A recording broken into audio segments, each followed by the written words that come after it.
You are listening to the Justin Beahm Radio Hour.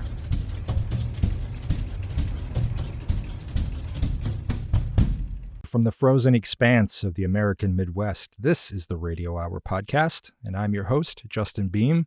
On today's show are Scott Beck and Bryan Woods returning. I'm going to be talking with Scott and Bryan about their new film, HERETIC, which came out a little earlier this year and just landed on streaming. HERETIC is an incredibly thought-provoking movie, and the response has been exactly what the guys wanted out of it.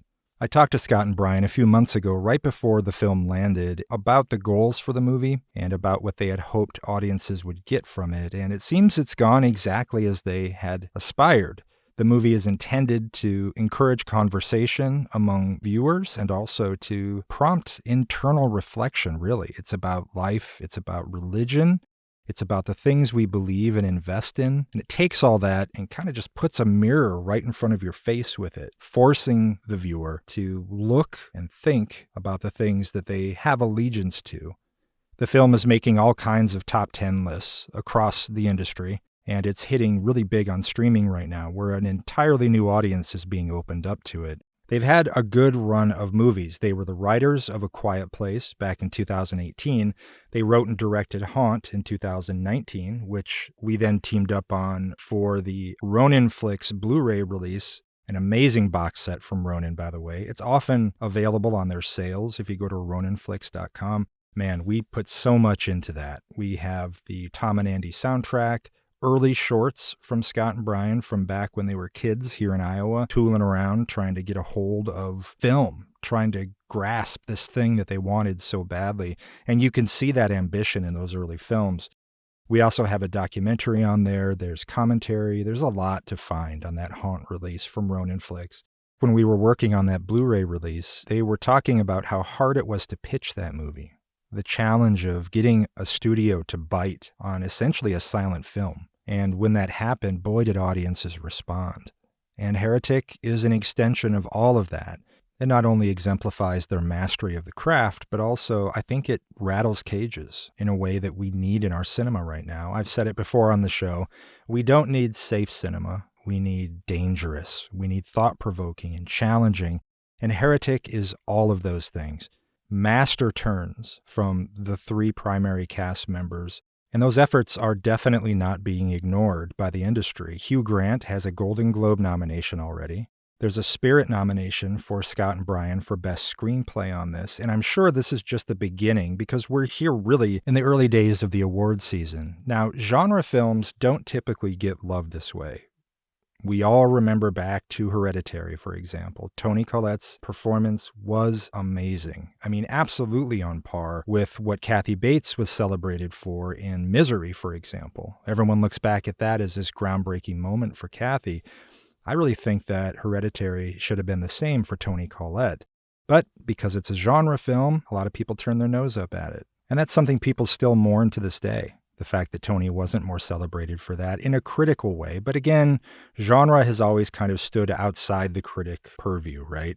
Everyone knows stories of Siskel and Ebert annihilating Friday the 13th when it came out, even giving out personal information for the people that were involved to contact them and tell them what they had done. So this isn't anything new. But it is exciting that the movie is getting the attention of those critics that are usually so harsh on horror stuff. A year ago now, they opened their theater in Davenport, Iowa, not too far from me, the Last Picture House, and they've been putting on incredible events there from day one. I remember touring the facility when they were still under construction, and they were walking me through the blueprints and all their plans for it, and it is a truly majestic location. They offer a really wonderful experience, not just seeing the movies, but everything around them too, and they have a nice restaurant up front. They do an outside venue on the upstairs front of the building, which during the summer has a constant roll of movies once the sun goes down, just like a drive-in, essentially. And that's where they play a lot of retro stuff like Jaws and movies like that. We're in talks on me being a part of some upcoming events there, so stay tuned for that. But definitely check out Last Picture House if you're ever in Iowa, and keep your eye on them even if you're not local, because they've been bringing filmmakers, actors, writers in for great Q&As before and after screenings, and they have some really cool memorabilia hanging around in the lobby too. One thing we didn't talk about is the recent announcement from A24 of the Blu-ray release and 4K release of Heretic, which is now available for pre-order on the A24 website. Looks like it's going to be a great package on that. As always, they have loaded it up with special features like audio commentaries, behind the scenes, and things like that. So absolutely track that down and pick it up. The streaming of the film, again, is live now everywhere you can stream movies. So if you haven't seen it yet, you can check it out that way. But as a proponent of physical media, of course, I do want to sell you on that A24 Blu-ray or 4K. The Radio Hour Patreon is alive. It's alive! Where you can sign up to get a monthly subscription of a vintage horror magazine sent to you, direct from my collection. There's also Blu-rays, 4Ks, DVDs. There's all kinds of stuff in there in terms of perks for being a patron, as well as a lot of interactive elements. And I would love for you to check it out. You can find links at justinbeahm.com as well as on all my social media to the Patreon page. And I would love to see you there. I would love to have you be a part of the community that's growing around this show. And thank you to everyone who is already there. Huge shout out to Bryan Godsill, Sean Davis, Derek Donovan. You guys are the heart of the very beginning of this thing, and I really appreciate your support. It's not just for the radio hour, it's also for Reverend Entertainment. And the content that's on there isn't just relegated to the podcast either. There's behind the scenes from film productions, there's live videos, there's a lot of stuff going on, and much more to come. So again, check out the Radio Hour Patreon page.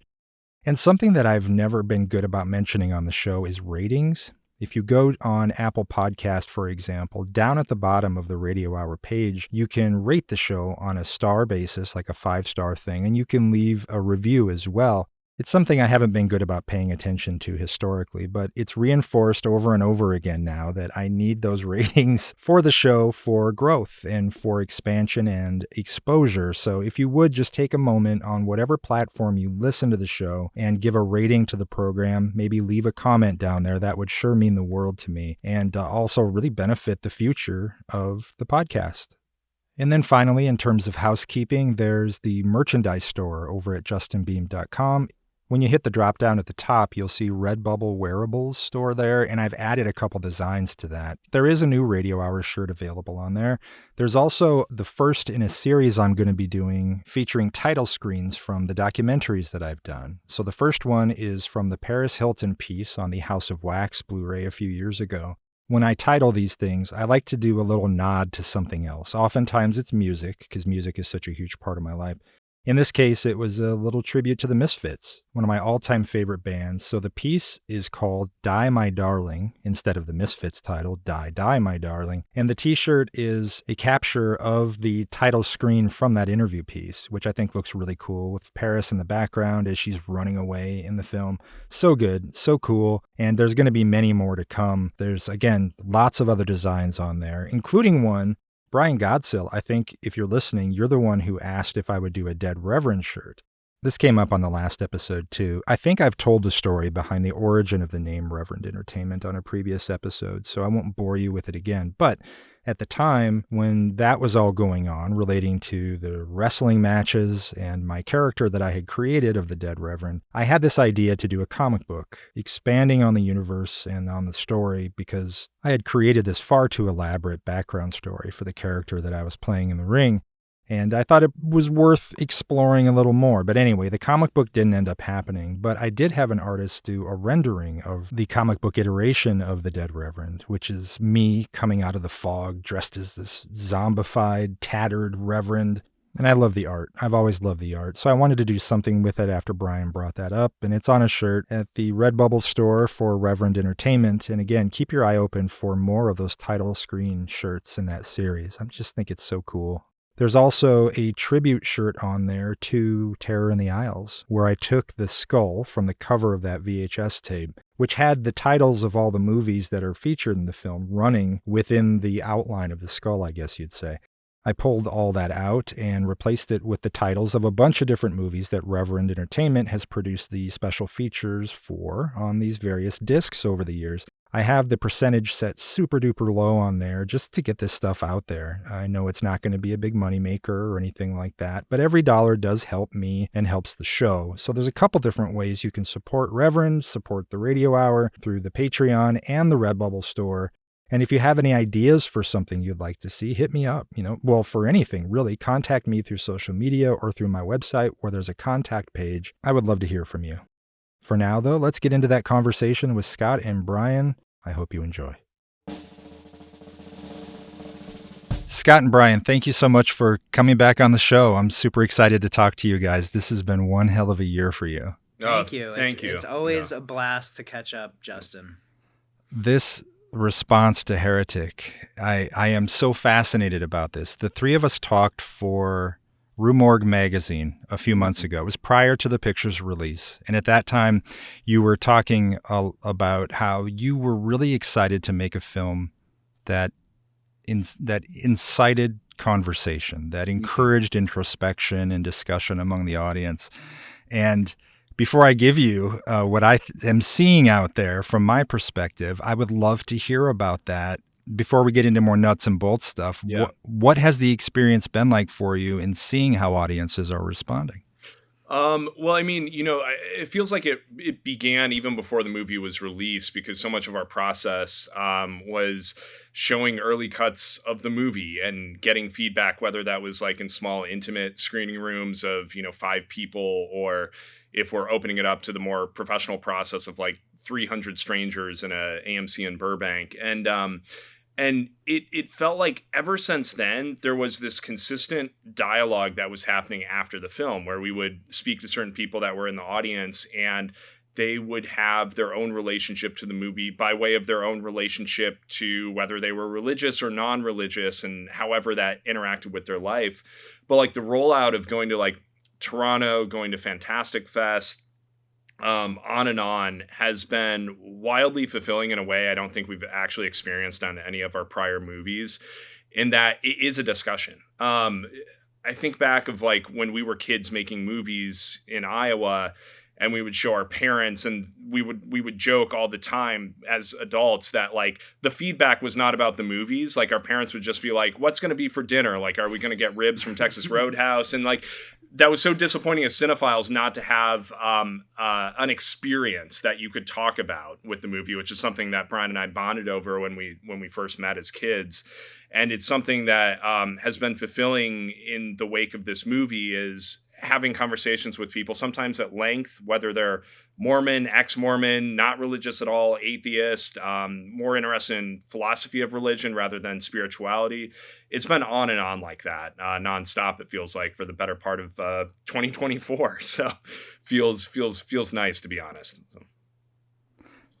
It's certainly thought-provoking, and that's what I'm seeing from everybody who's seeing it through social media posts and things in response, especially since it landed just recently on streaming. It seems, there's always going to be that new wave of people checking it out. And I've seen that consistently in the posts about people who are walking out saying, this is really making me think. This is so much more of a cerebral experience than what I anticipated it being. And then the feedback is so positive, kind of across the board too. Why do you guys think this was an important film for you to make? Me restart that question. Why do you think this was an important film for you guys to make at this point? It was a personal movie for us. We were, our whole lives, Scott and I have been kind of debating the mystery of what happens when you die. I think everyone does. Obviously, not unique to us. It's this kind of scary thought that looms over everybody's life, and on some level, all horror movies are about the same thing, which is the fear of death and this unknowable thing of, is there something after life? Is there nothing after life? And so we've always dreamed of doing a movie that's a conversation about religion and this kind of uncomfortable conversation about life and death. But I don't know, this was just the right moment. I think we had, a couple of years ago when we first were like, all right, now's the time. It was just everyone, I don't want to, I hate saying like it was a hard time in our life, because we're very, I mean, we're very lucky, and there's our a hard time in our life is probably a nice time in anybody else's. So I don't want to make it sound like that, but I had lost my father unexpectedly to cancer, and we had lost a few other friends of family, family members of friends, and it just felt like when it rains it pours. It just felt like kind of like everything is just sad and dark, and that moment was like Scott and I looking at each other going, well, now's the time to write this thing about life and death, and what happens when you die, and exploring these kind of feelings that we were feeling at the time. And so I think that's what made it the moment, to answer your question, is this personal feeling that we were having. And it was cathartic writing the movie. It was a very beautiful experience making the movie as well. It just felt like this team that came together. Everyone was there in good faith. Everyone was there that they were excited about the material.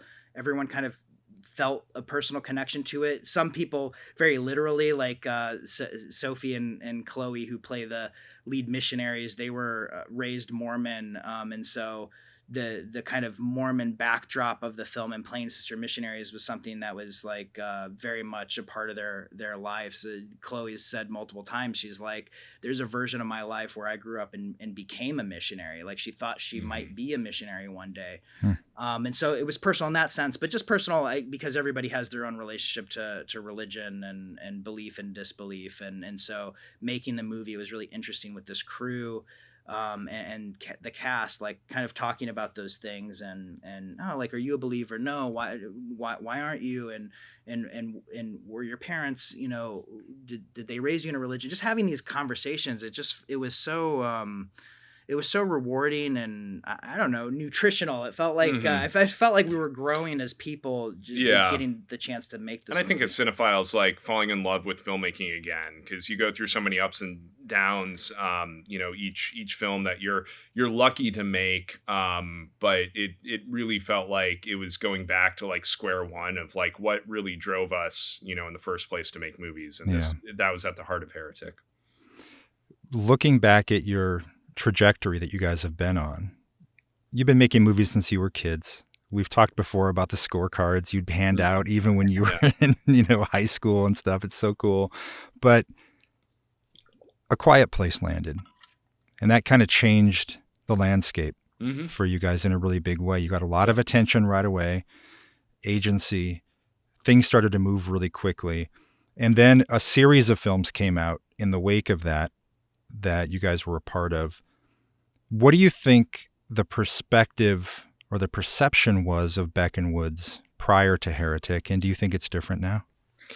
I don't know that people, I think like our feeling is like people don't really think of us. Like, I think like A Quiet Place was a great collaboration. I think there were a lot of, like John Krasinski's a big star. He directed the movie. I don't know that, like, we don't really and think Boogeyman was Stephen King and 65 was Adam Driver, but it was it for us, like, I think I can answer it just from what our.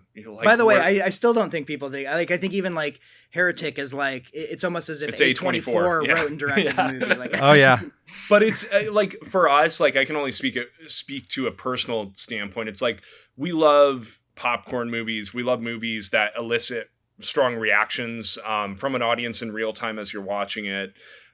Those are the movies that we love to be in a theater for.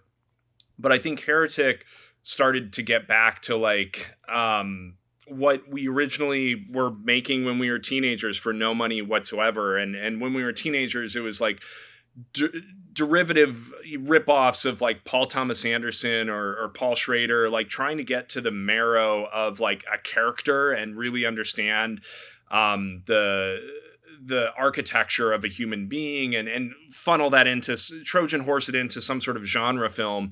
And, certainly there's touches of that in Quiet Place where sure, it's an alien invasion movie, but it's about family and communication.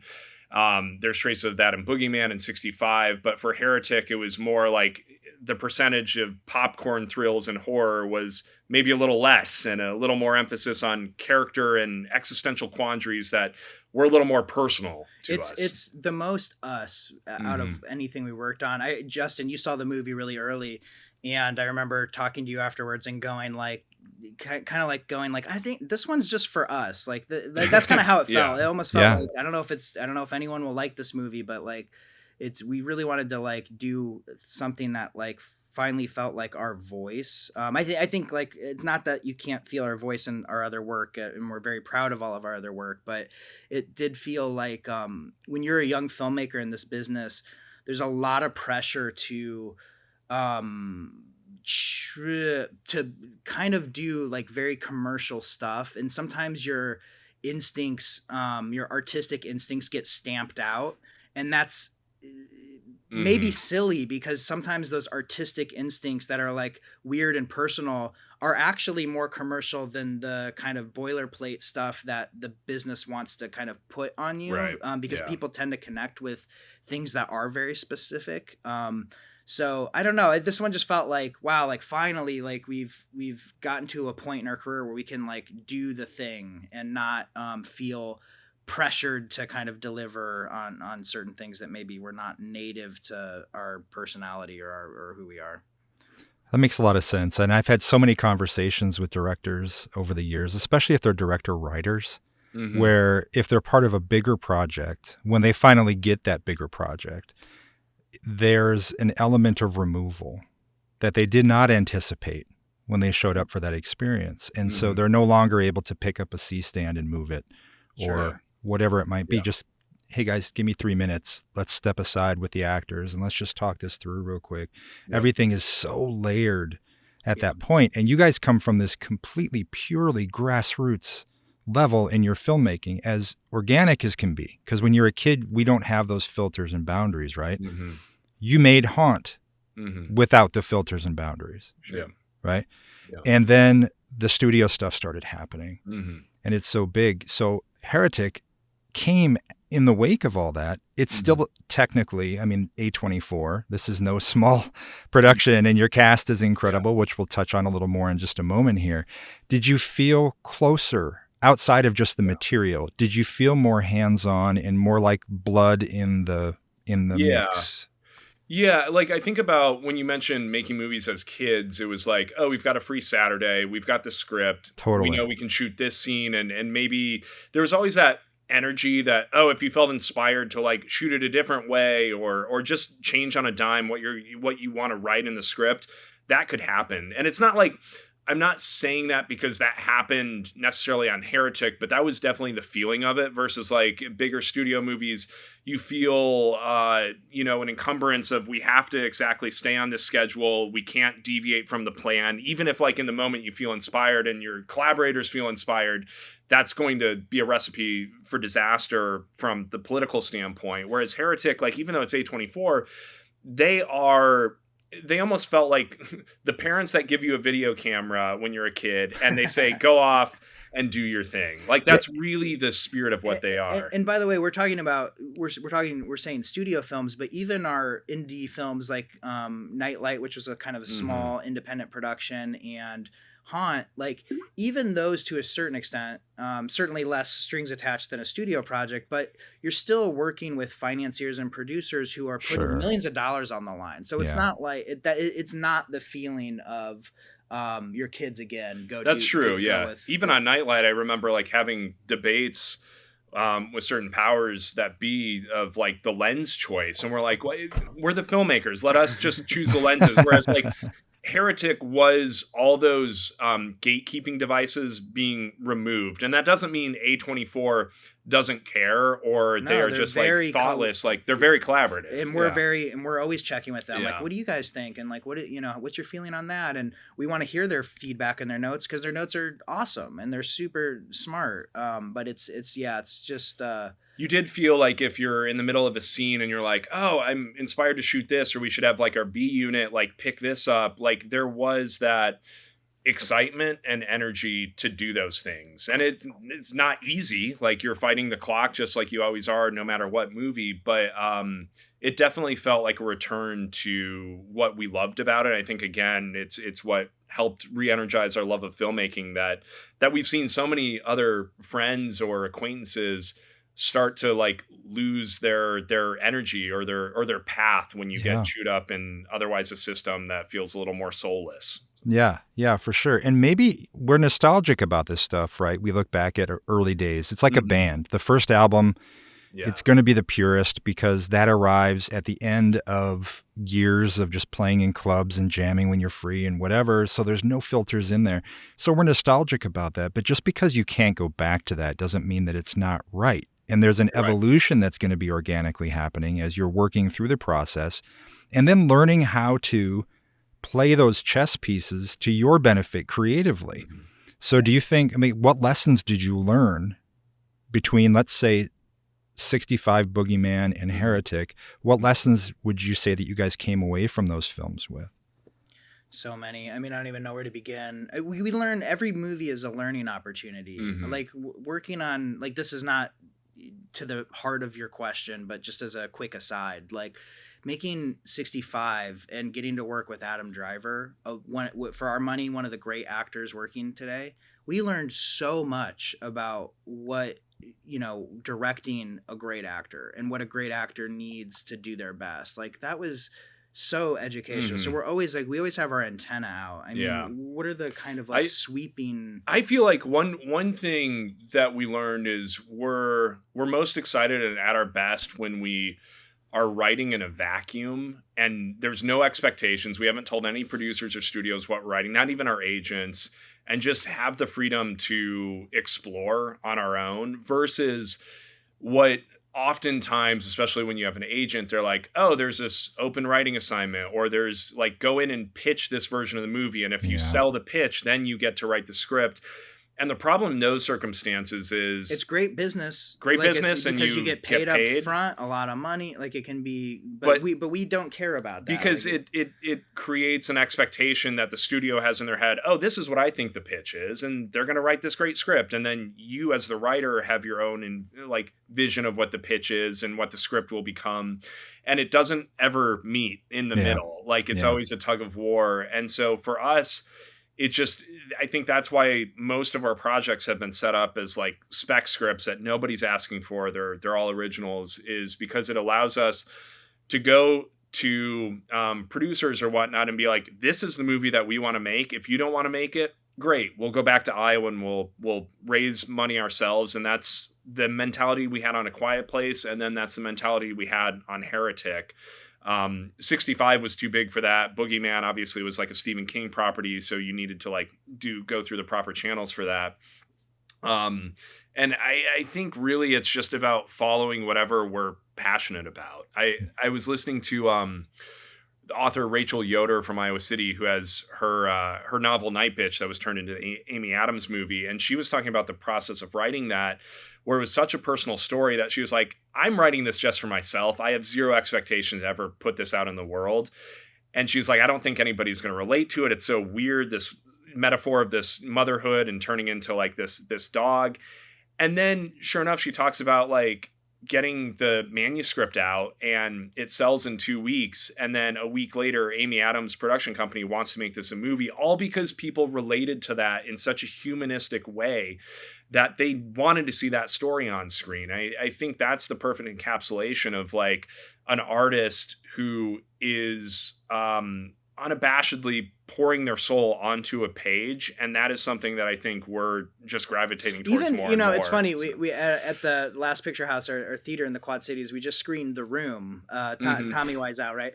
And like I was observing this time, like part of the magic of that movie is also personal. Like all of his fears and hopes and demons, like it's all on film. It's not just like, wow, how cheesy we're laughing. It's like, but you're connecting to what he's feeling because he's feeling it so deeply. And even that movie is extremely personal. And I think that's why that movie has had the life it's had when maybe other kind of cult films in a similar vein have not really caught on in the same way. So it feels more and more important to us the older we get. Yeah, there's an unironic sincerity with what he's doing. And that's what all the great cult films are, certainly that, because you can't manufacture that. It's like trying to grasp at the zeitgeist, no matter what field you're in or whatever it might be. Totally. A Quiet Place was a brutal pitch for you guys. Trying to get that around and anybody to even consider the concept was so hard. In a lot of ways, even though you weren't thinking of it surely at the time as being a brave stepping out, it really was. Was that process? I mean, Heretic would seem infinitely more complicated to get someone to buy into. Mm-hmm. Was the experience when you were trying to take Heretic around a lot different? Yeah, it actually, like, we were very targeted in our approach, meaning like when we were looking to bring on another producer to help like steer the ship that had worked on movies that blended genres, were maybe a little more character centric, and so we went out to a couple producers that we were very excited by, just being fans of their movies, and Stacey Sher, who produced Pulp Fiction, and Aaron Brockovich, Out of Sight, on and on. We just adored the films she made, the filmmakers she worked with, and just the career that she had carved. And she read the script really quickly, and she had a thumbs up. She came on board, and then to like target the like home, the financier, the production companies, like we actually set this up as a negative pickup, which meant Bryan and I own the entity for the film, so there's a little more autonomy in that. But we were looking for an outlet to like distribute it and also be creative partners, just to make sure like we're checking ourselves every step of the way. And again, targeted like homes that we felt were right for this movie, and A24 was like at the top of that list always. So perfect. And it was a wild swing because again, we set ourselves up for feeling like there could be failure and we're not going to get to make the movie at that level, and so we need our contingency plan of shooting in Iowa. But A24, like, they read the script quickly, and unlike other bigger places that wanted to make the movie, they were like, we'll embrace this script start to finish, whereas the other places some of the bigger studios were more like, this is great, we'll totally make this movie, but can we just like, we want to like rewrite it so that there's not so much talk about religion and we can get rid of that philosophy stuff, and then just like two girls trapped in a house, let's really just gut this thing. Exactly.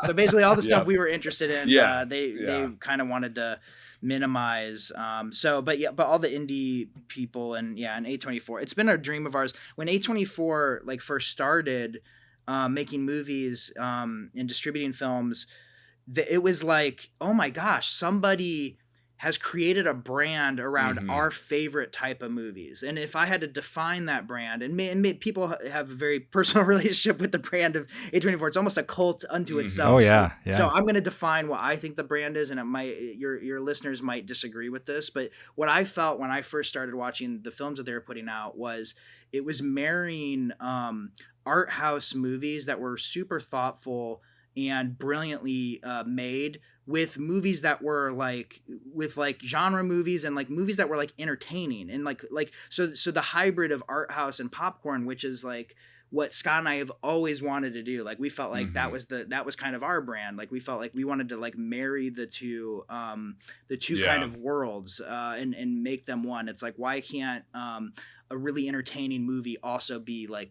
brilliantly made? And that to us is what we think of. I mean, Sofia Coppola's Bling Ring is one of the early movies of that, and just like the pop culture zeitgeist story of this group of teenagers robbing these celebrities' homes, but done through the lens of Sofia Coppola. Like that's the perfect blend for us. A movie like Hereditary, which is, that movie made damn near $100 million. Like it worked at the box office. It's terrified audiences, but it's also extremely thoughtfully made. The directing is as impressive as anything that came out of the French New Wave. The performances in the film, I think it's still a shame that like Toni Collette didn't get more recognition for that brilliant performance.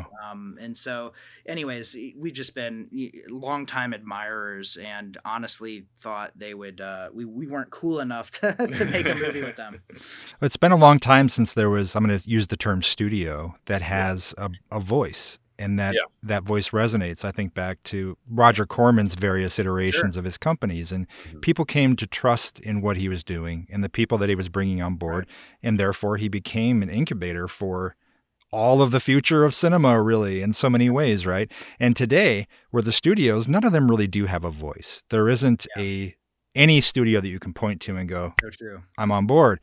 Yeah. For A24 to come out with this bravely, because it's not an easy not an easy row to hoe in any way, because people are going to be organically critical when you're trying to go down that road. And there is a contingent out there that is harsh on what they call, what do they say, elevated horror and things like that. Like, well, that's a wide brush, and it's completely dismissing the point here. But I think it just makes sense that you guys would have landed at A24 with this relationship. And I certainly hope that it continues, because you've also said before, while you're mentioning how collaborative they were with you guys on this, they were also very hands off. Like, we trust you guys. Yeah. What you're going to do this is why we hired you. And how often have we talked to filmmakers who don't have that? They don't get that. They're brought in for a reason, but then all of a sudden everyone wants to mold them and shape them.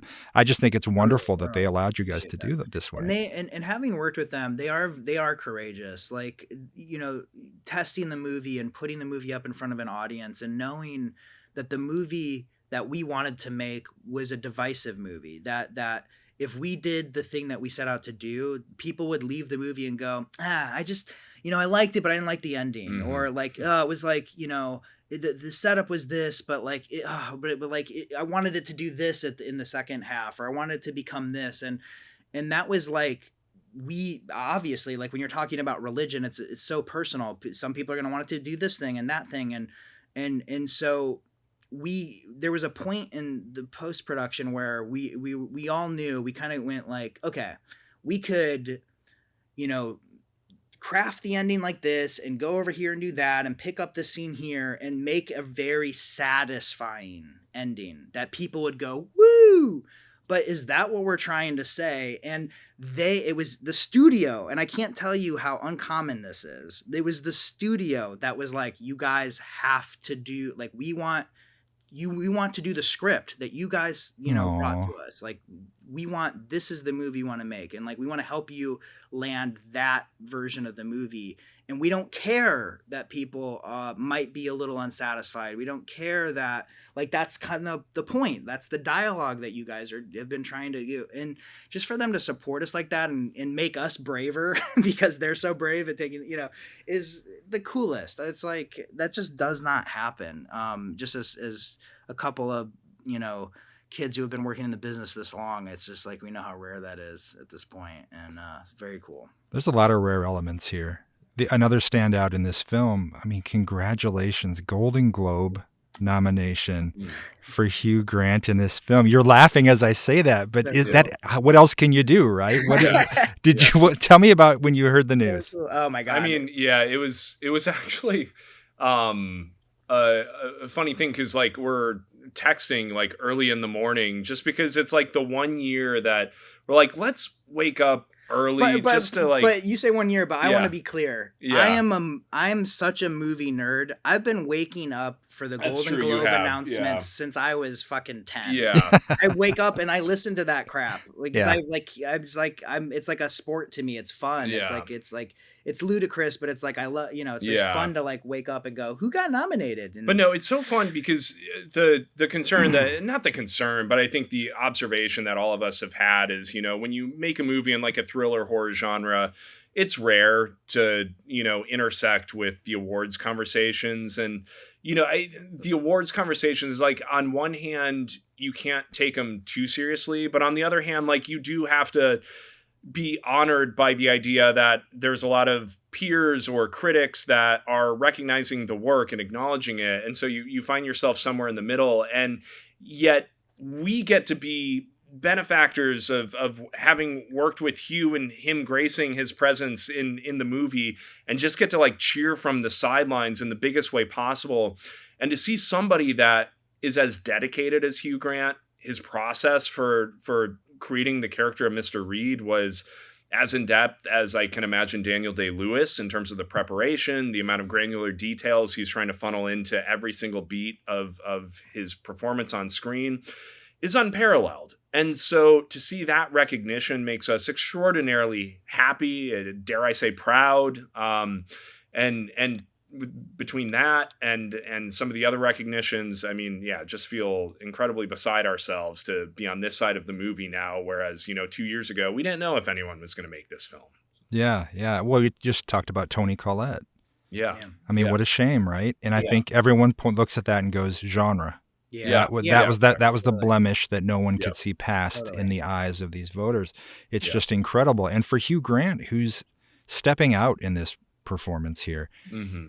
We've talked about this for the Rue Morgue column or the Rue Morgue magazine, but if you would, just a little bit of the experience with him on set. I am floored by his preparation for this and how everyone started to sort of just circle around him during the production, cheering him on, cheering everybody on. But if you would, just fill everybody in a little bit on the experience with Hugh. Well, starting with Hugh, there were like 4 months of pre-production where we would trade emails, and they were very in-depth emails, and they were very funny. Like, he's got such a, funny, dark sense of humor. So and he's hard on himself. And so like, there'd be like times where he's like a line in the script. He's like, I'm an idiot. I don't understand this. Like, tell me why this makes sense, because I don't get it.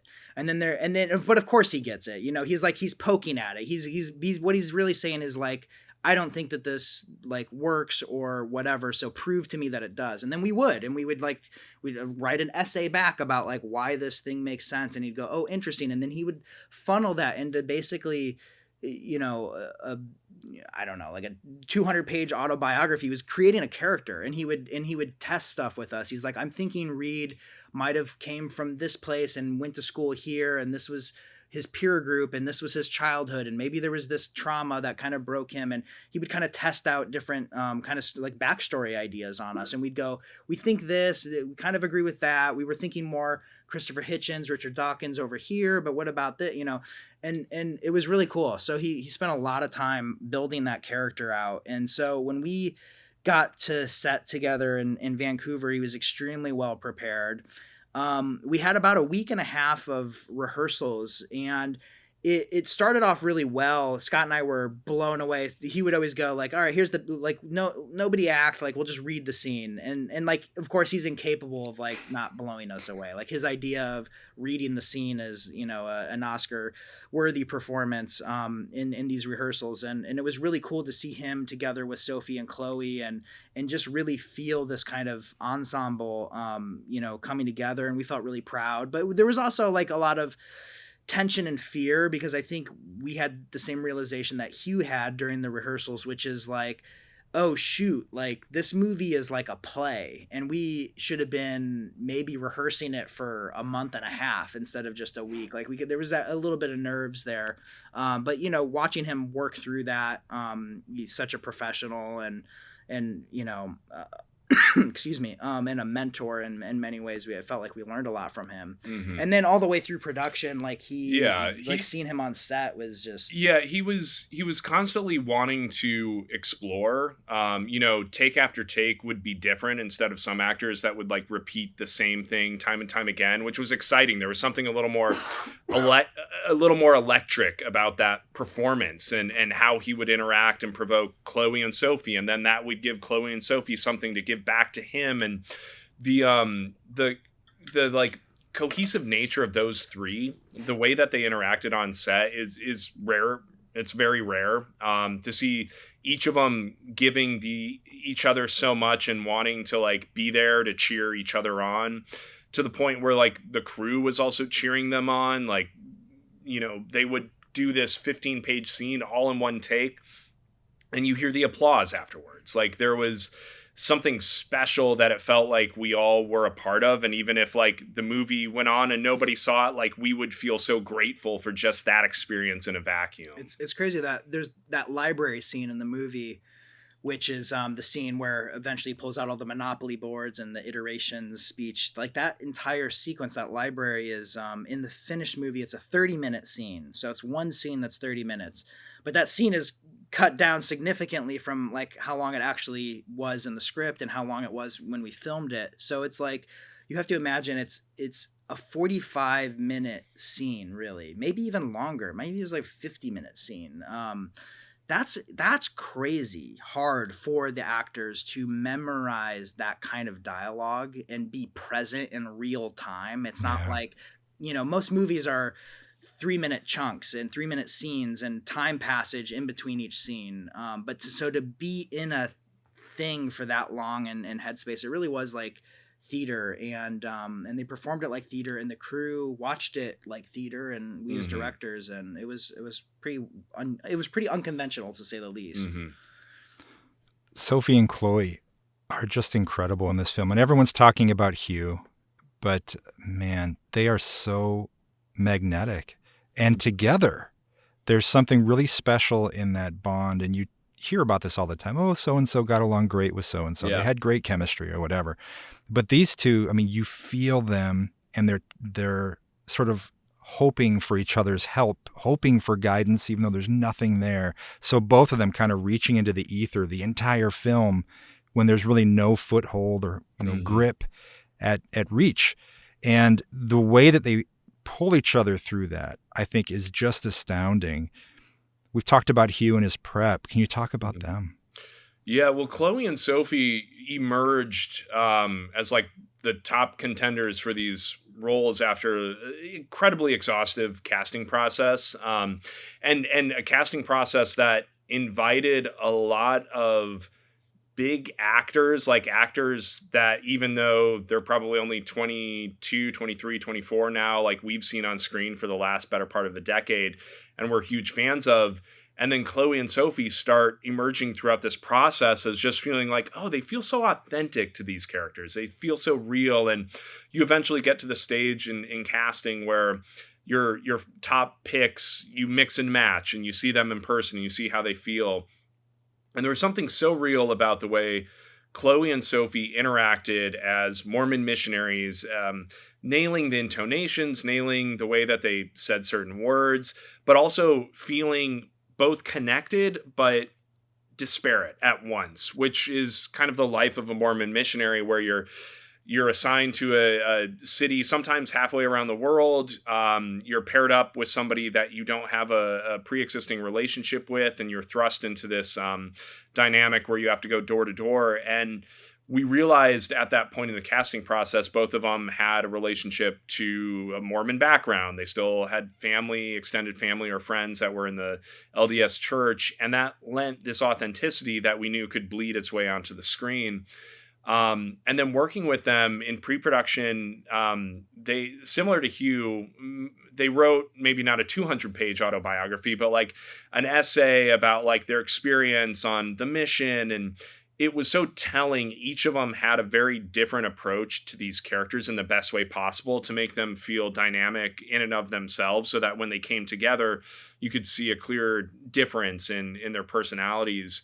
And like every single day, we knew exactly what the words were going to be like, when you show up to set, but where were we going to find the lighter touches? And for instance, Chloe, she was somebody that has this like bubbly naivete that's imbued in her performance, that also has to be underlined in retrospect when you see the movie, with this perceptive nature. And there were all these little things that she was oscillating between, that to us, like only a camera could pick up. If you did a stage play, you would probably miss a million of these things. And between her and Sophie on these scenes, like we started feeling them come together in this terrible circumstance that both of these missionaries are put into, in part because we shot in chronological order. And so they were able to grow as the characters, as we were able to grow as like also directors, understanding where the performances were going. And it just made the process that much more enjoyable to see what depths we could really get out of those performances and characters. And shooting chronologically is rare too. I mean, talk about the layers of rarity that were involved with this. And then there's the Spirit nomination for the screenplay on this.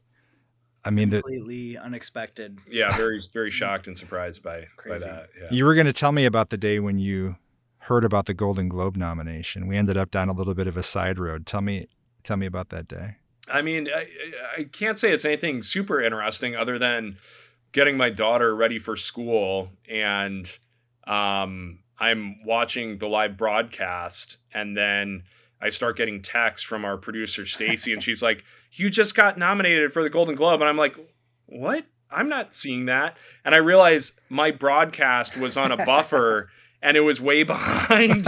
And I was like, yeah, this seemed like this started a little later. And then Bryan's chiming in. He's like, "Yeah, Scott, like, get with it. Like, update your broadcast." So anyway, it was, but it was wonderful. And then my daughter came over and she's like, "Daddy, like, congrats on like your award nomination and such." And like, and that was like more meaningful than ever because she's at the age where she's starting to like understand, like, this is what, you know, your dad does for a job. And, you know, unlike some of her other friends, parents who work at like, you know, John Deere or something or insurance. And, so it was like a very happy occasion in my household that morning, but I don't know. How about you? Yeah, no, same. It was, you know, we cheered and we're so, excited and it feels incomprehensible. Even like the Spirit nomination feels incomprehensible. Justin, to your point earlier, like, genre is very rarely recognized in these circumstances, but there's been a lot of amazing movies lately that have paved the way. Obviously, like a movie like Get Out, which should have been recognized much more broadly, but was recognized in certain categories. It helped.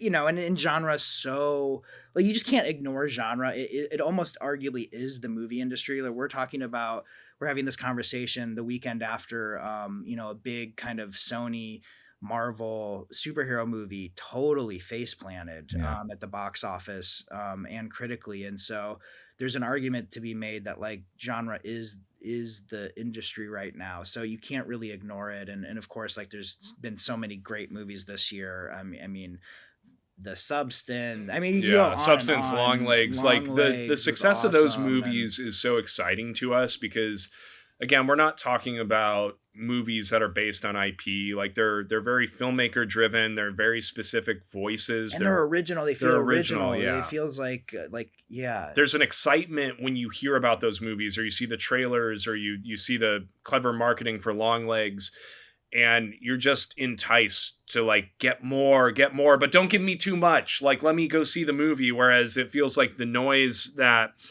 the larger studio movies are trying to make is just falling on deaf ears and falling on disinterest. And to us, that's always, as students of cinema history, that's always the ebb and flow that you see throughout, you know, where studio systems in the 40s and 50s were really flourishing, but then they started boring people with their, you know, onslaught of musicals. And now it becomes the counterculture of the 60s and into the 70s. And then you get a little more commercial pop back in the 80s, but then even a movie like RoboCop kind of subverts itself between being commercial, but also being satirical and critical of culture and the government at the time and the Reagan era. And then you go into the 90s with more independent, you know, Paul Thomas Anderson, Quentin Tarantino, and on and on. And so I think this might be the turn that we're starting to feel more perceptively. Maybe I'll be wrong and AI will totally railroad that and turn us into like a different culture of movie going. But I don't know. It's been actually a really great year for original movies. Some are independent, some are studio based, but we've been so excited to see other filmmakers and their success this year. I think that it's an incredible moment that could have never been predicted for independence right now. Yep. In a really big way. And if you look at what the Terrifier Yeah. films, Yeah. like Terrifier 2 in Totally. particular, Yep. Amazing. whether you love the films or not, irrelevant, it's changed the landscape, right? Yeah, Wouldn't you? it's incredible to see. I mean, like seeing that come out and then how many people are in theaters opening weekend is so exciting to us. It's exciting to us as filmmakers. It's also as theater owners with our movie theater Last Picture House, like just to see the appetite for film going and a communal experience still existing through the hardships of the pandemic and that cratering the industry, and then changing the landscape of streaming platforms and enticing people just to stay at home and not watch a movie with, other Yeah. people sitting Yeah. with And you. anytime there's a success in an unconventional way, it's always a good thing for the movie business. Like anytime a movie can remind, the corporate kind of infrastructure of movie making, like, actually, you guys don't really know anything. Mhm. You don't have a clue. That's Rattle a the cages. Yeah, because then they go, oh, okay, well, maybe we need to take more risks, and maybe Yeah. we need to try this and try that, and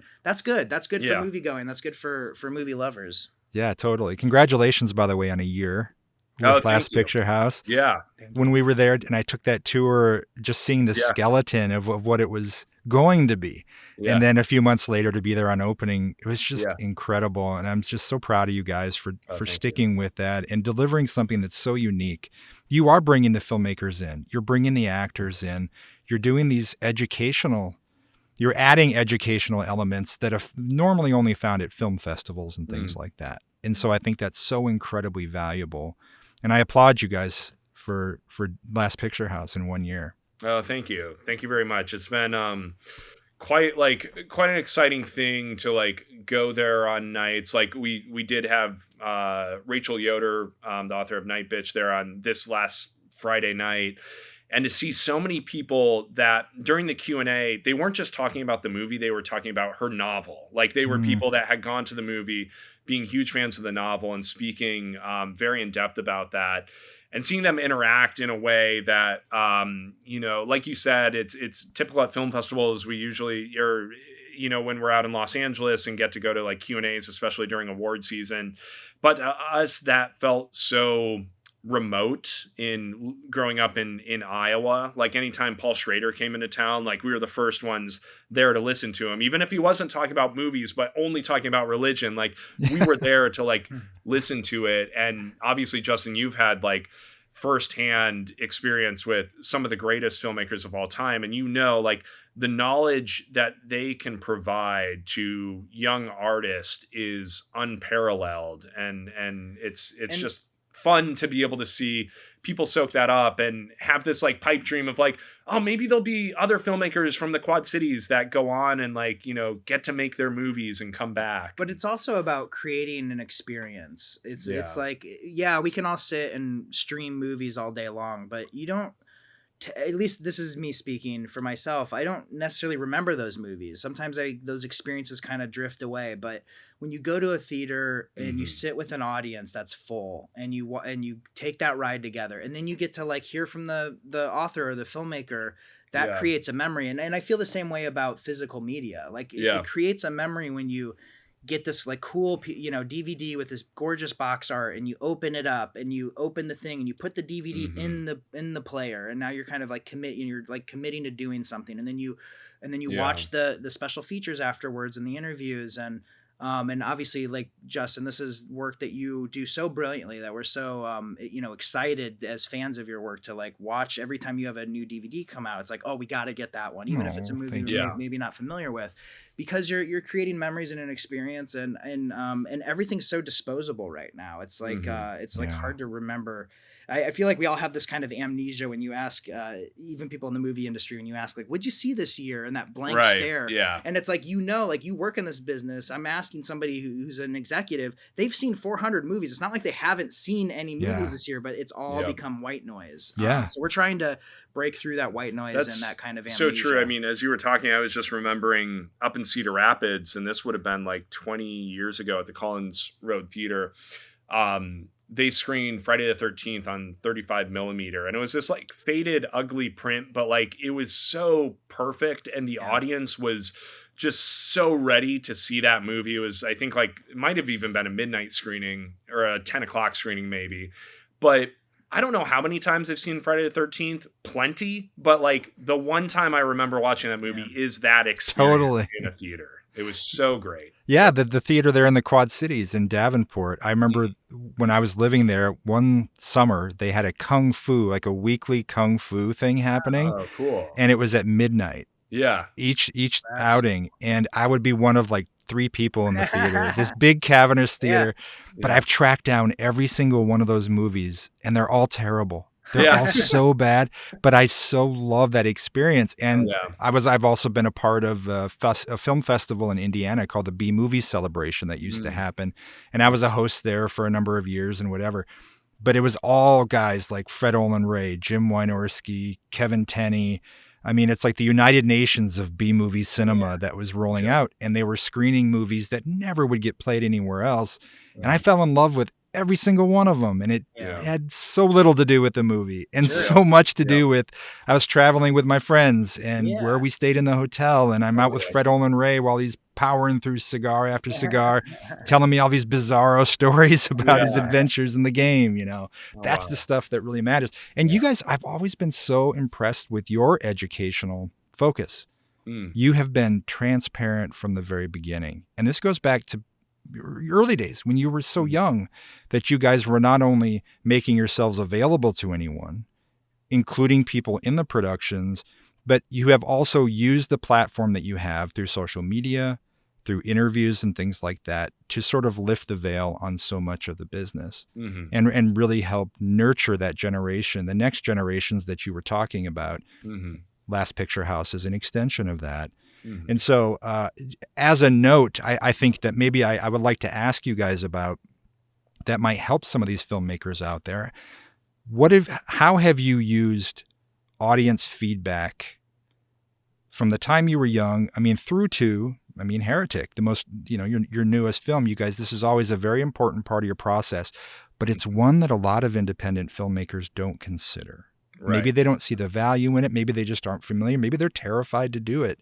Can you give a little bit of advice and insight into that process and what it's offered you guys? Well, it is terrifying. I think it's never not terrifying, but that's kind of what you have to embrace. And that's kind of, I think at this point, try to make it a fun sport of like embracing all the fear that you have and just funneling your way through it, because you're going to come out the other side learning something no matter what, even if you realize, oh, I made this big mistake, we can't fix it. But the next movie, like, we know how to approach it differently. But I think it's really having, like, you can do 2 types of feedback screenings. You can do one where you only get the cards and you don't get any discussion whatsoever.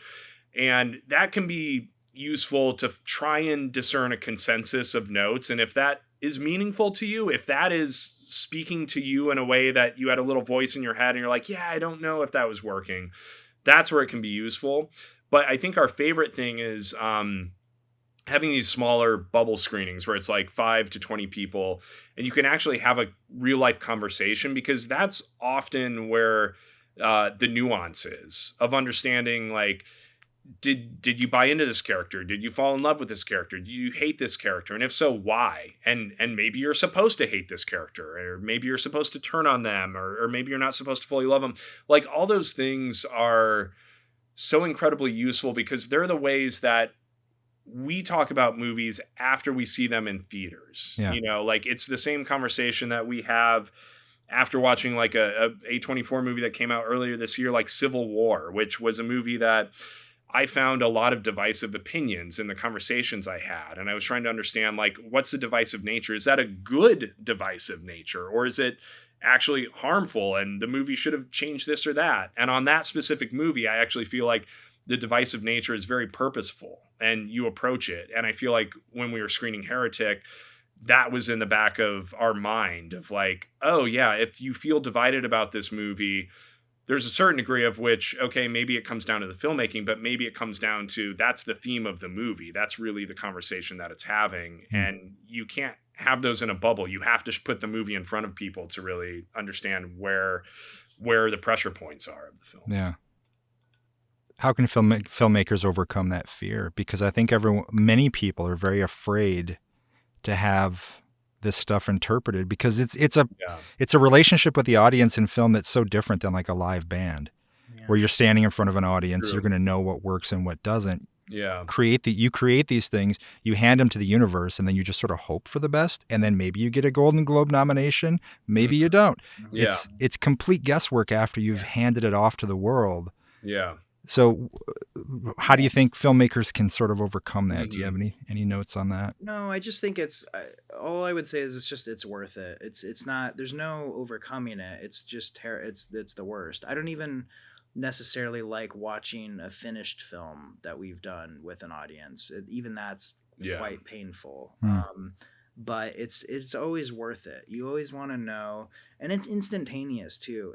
Scott's describing a process of like comment cards and feedback and Q&A, very important, but really you feel it. You feel it in the room, and it's because this amazing thing happens, and everybody can probably relate to this. Like when you watch a movie with even a movie you didn't make, just a movie, you watch a movie with your friends and family, or like let's say your favorite movie is Halloween, and your parents have never seen it, and you're excited. Oh, I can't wait to show them, and you show them Halloween, and you're sitting there watching it with them, and you're watching the movie, but you're also going like, oh, like they're bored during this scene. Oh, totally. No. That got a laugh. Like they're in it.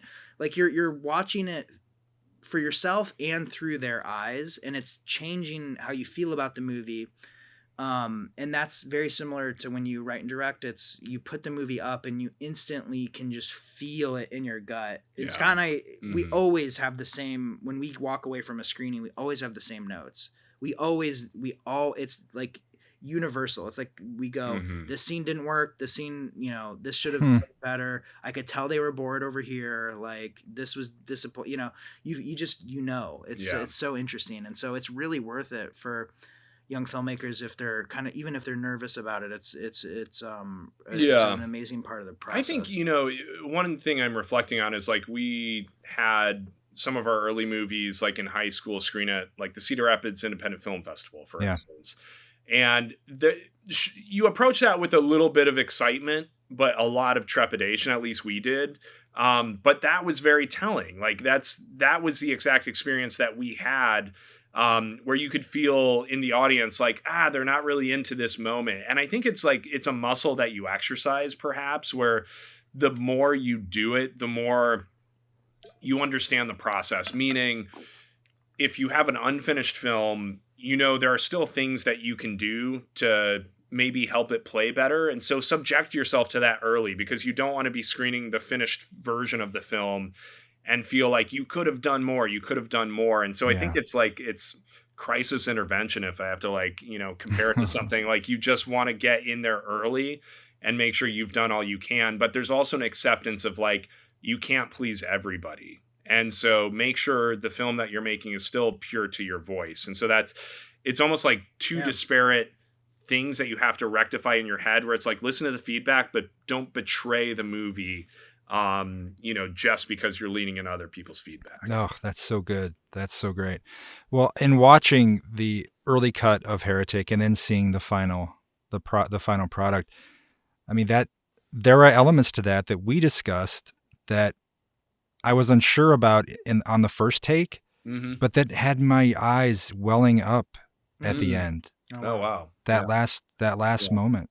Yeah. Oh, that's amazing. In the film. Oh, cool. I mean, the way you guys handled that, and the way I don't know how open we want to be about it on here. We don't want to spoil it for anybody, but it really, that's another element. It has nothing to do with religion necessarily, but the way you guys handled that scene, it puts the whole film maybe in a different perspective. Yeah. Sure. Yeah. And I think that was a brilliant way to sort of put the period at the end of that sentence. Cool. Thanks you so much. Thank That's you. Beautiful to hear. It was a hard thing to try and figure out how to nail. It's like one thing to have it in the written word of the script, but another thing of like, how do you let it breathe for an audience with visuals? And it was something that took a lot of crafting, a lot of back and forth, a lot of like A lot of experimentation. yeah, sending it out to like a few trusted filmmakers or editors and getting their eyes on it and augmenting it from there. So that's where like the feedback, you know, really helped us. But again, it comes back to your gut. Like you have to feel it, and if Yeah. you feel and stand behind it, that's a very important tenet to pay attention to. Yeah. Well, as a final question here, Bryan Godsill is a listener to the show. He's also a big supporter of Last Picture House. Bryan's been amazing in so many events for me over time. He always helps at the drive-in or whatever I got my hands in. He's just such an endlessly giving person. He's amazing. But he wrote in asking about, with all the success of Heretic, the other amazing events going on at Last Picture House, we're now at the end of December here. This is going to be landing in a few days. What does 2025 look like for you guys? You know, 2025, it's to us a little bit of a reset, meaning getting back into just like pure writing and trying to have no other distractions like take us, because this is like a weird thing to talk about publicly, but I would say like the last 7 years has been a gauntlet, but in the best way possible. Like I want to definitely like couch it that way, but it's been like one film running into the course of another, into another, into another. And so usually like we've been grateful enough to be juggling multiple things at once, but I would say this is one of the first times in a long time that we haven't had necessarily the next thing lined up. And yet there's like 5 things that we're so excited about to kind of like clear our desks and really dive into the writing process. And to me, the excitement there reminds me of being back in like high school, and I'd come home, you know, at 3:00 and just like go to my computer and start like just diving into like the new script. And it feels like a creative energy that haven't been able to have the bandwidth to really enjoy in a long time.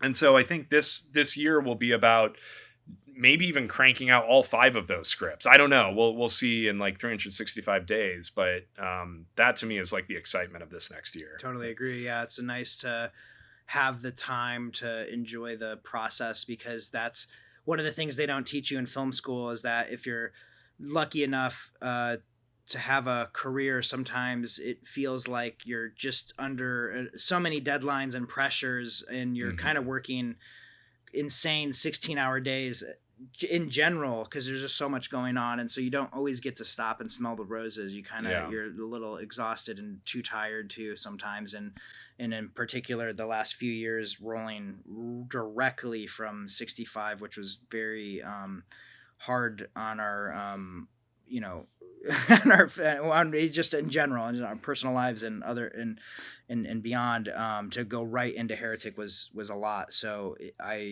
I'm with you, Scott. I look forward to kind of enjoying the creation, the kind of creative process of birthing a few new projects this year. And I think, you know, concurrently with, because The Last Picture House has been one of those projects that's been happening, and that's like a full-time job in and of itself. But, you know, in 2025 with the theater in Davenport, like we want to bring in even more special guests. There's a few people we can't announce yet, but that we've been talking to that have been our heroes since childhood. And the amount of excitement that certain people have to not go to LA or not go to New York, but come to Iowa of all places is unparalleled. I think it's because it feels like a rare place to come to. It's not top of mind, but like the filmmakers that want to come and screen 35 millimeter prints, they're very excited. So we're hoping to line up like a cool slate for 2025 and expand what we have to offer outside of like new release movies, but start getting even weirder and stranger with some of our programming whenever we can. That's on our list to do as well. We started off in this conversation and you guys were kind of like, well, we're not sure people know. They don't think about us necessarily. I want to counter that with the statement you just made, because people aren't just showing up for a theater.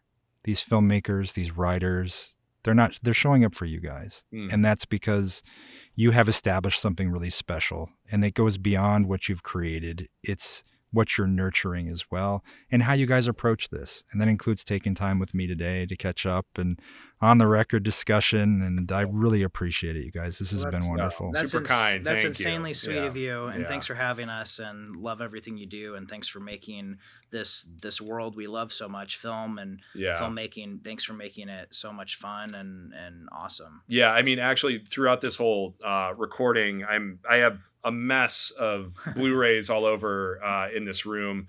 But one that's very bright and shiny that's sticking out is Bringing Out the Dead. That edition is one of those where, you know, both of us own the original Paramount release, and there's not much on there. You know, I don't even know if there is anything on there. There's but a couple things, not much. The idea of like going back, and that movie, which was monumental to us, and it felt like a lot of people, but maybe not outwardly, and now having like that edition sitting there and being an extension of like education about this specific movie, but the filmmaking process in general, with like such incredible interviews, is something that I absolutely adore. And it's the reason why my room is littered with Blu-rays, because, you know, taking in movies, it's a wonderful thing.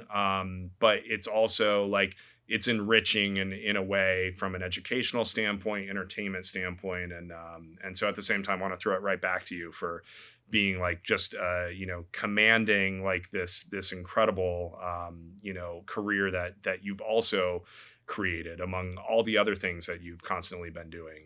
Just it enriches our lives as well. Oh man, I'm without words. You guys, thank you so much. I really appreciate it.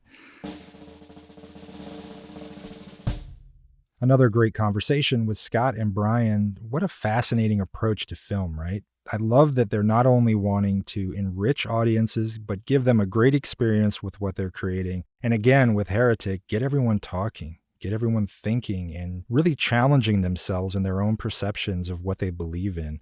Huge kudos to the guys on this movie. A real masterstroke and another next level experience for them in this crazy business. Last episode, I covered the best physical media releases of 2024 with the help of a bunch of friends who either called in or, in the case of Anthony C. Ferrante, had a great discussion with me. I also had some messages through social media on that.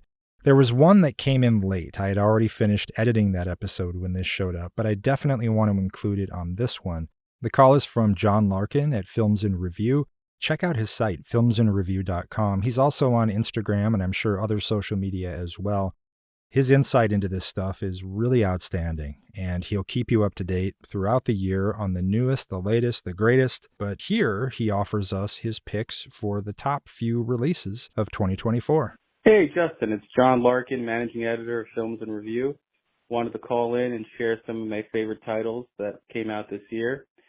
To start, White Christmas in stunning VistaVision 4K.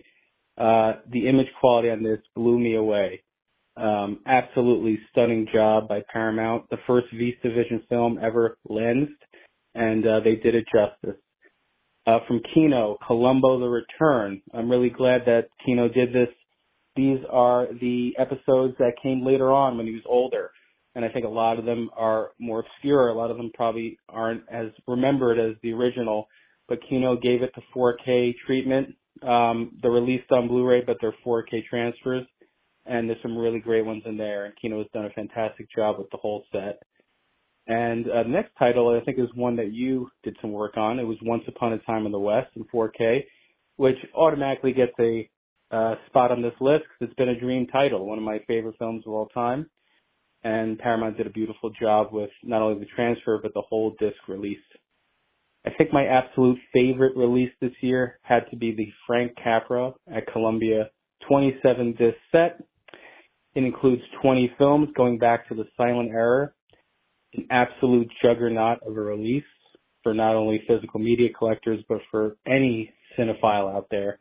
And I'm really looking forward to diving in over the holidays and checking out a lot of things I've never seen before.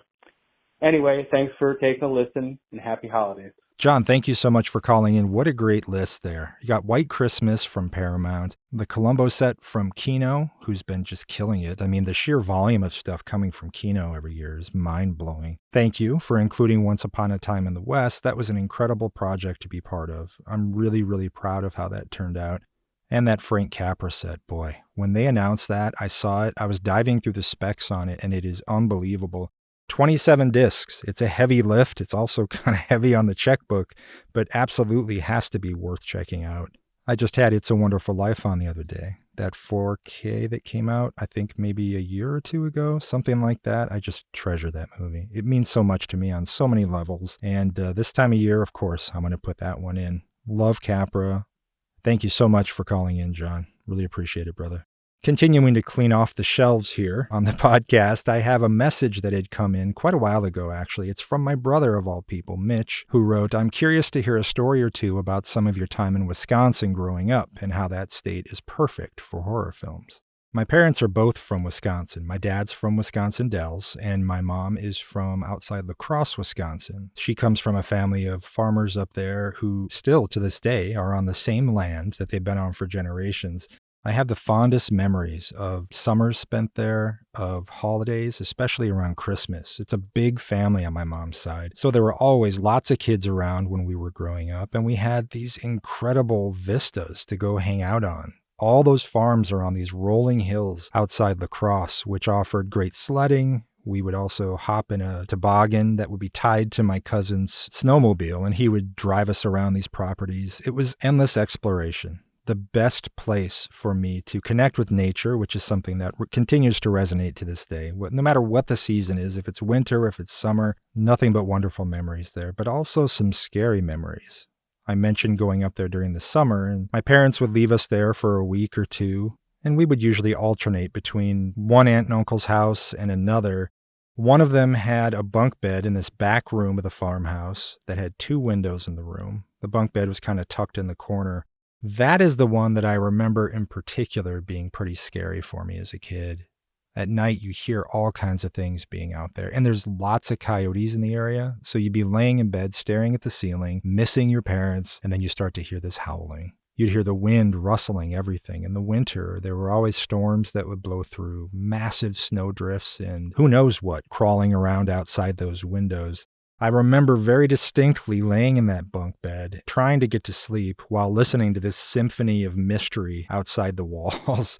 And there was a similar eeriness to hanging out even during the day in the barns and the different outbuildings on the farms, because it's really a different universe than growing up in suburban Iowa, where I lived in a very run-of-the-mill neighborhood. It was lots of kids all around. All the blocks are on horseshoes, so you can just ride and ride and ride your bike with your friends. We knew that territory. But when you get to the farms, even though we had been there countless times, every time you go, it's kind of like traveling to a different planet. The pace of everything is different. You have the animals, you have these outbuildings and everything to explore. And while it's exciting, at the same time, you find yourself, especially when I'd wander out there alone, you find yourself kind of feeling lost in those woods, lost in those pastures, in those fields of tall corn or soybeans, or they used to grow tobacco up there on one of them, which had the best smell, by the way.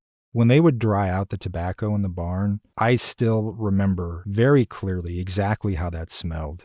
So sweet, so amazing. I wish that there could be a candle that accurately recreates that smell. But there were other smells too. You're dealing with cows and pigs and all this other stuff that smells absolutely horrendous. And Mitch, to your question, of course it's the perfect setting for a horror film. My friend Bill Rebane made a movie in Wisconsin. All of his movies were made in Wisconsin, where he still lives to this day, by the way, up in the northernmost part of the state. You talk about a different planet. Going up there to visit him is beautiful, and it's also treacherous. Last time I was there was last winter, and man, I just felt like a couple more inches of snow and I'm never getting out of here.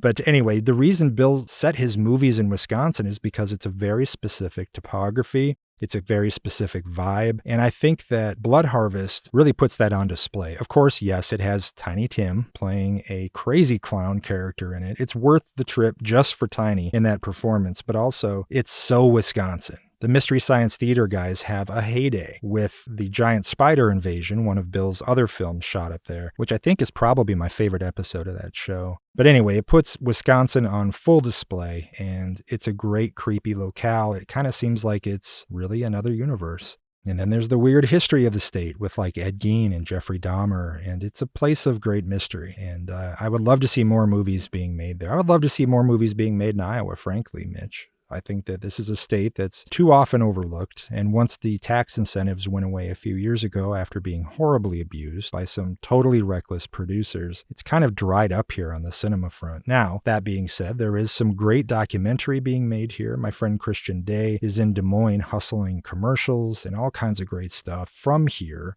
Of course, Reverend Entertainment is based here too, so I guess if I had to pick a home, I'm in a good one, right next to Wisconsin as well, and that's a place that'll always mean so much to me. And I hope to you too, Mitch. Great memories of us being kids there, man. Thank you for the message and bringing back these great memories. Really appreciate it. Please check out and support the show through the Patreon page I mentioned earlier, patreon.com/The Justin Beahm Radio Hour. You can find me at justinbeahm.com, also on Facebook and Instagram. Again, I'd love to hear from you. Any feedback on the show, suggestions about everything from merch to guests to be on the podcast here, whatever it is, please do reach out. And thank you so much for listening to another episode of the podcast. Please be good to yourself and to each other. Bye-bye.